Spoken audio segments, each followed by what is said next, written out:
Is the two-state solution dead? Not only is it not dead, it can't. You know, John McCain used to say that it's always darkest before it goes completely black. Between Gaza and the West Bank, there are somewhere over 5 million Palestinians.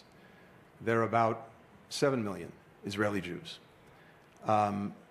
Neither is going anywhere. Palestinians are not going anywhere. The Jews are not going anywhere.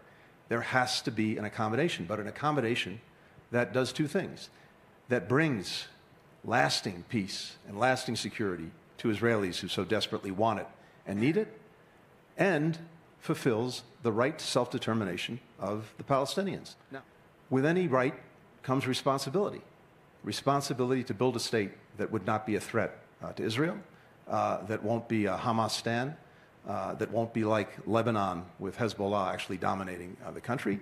So there are important things that would need to happen in order for a state to be realized. The two strongest opponents of a two-state solution, who are they? Iran and Hamas.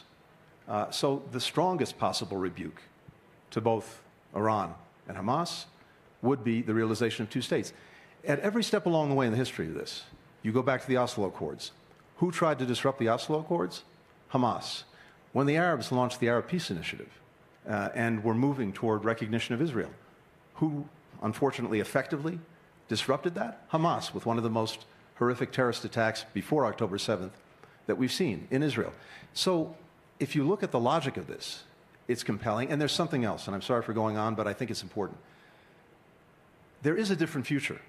And we've seen its outlines in an almost embryonic form, but it's there. A different future for Israel that realizes maybe its number one objective since the founding of the state, and that is its acceptance in the region, having normal relations with all of its neighbors. Yeah. We see that through the work that we're doing on normalization. We saw that when Iran attacked Israel.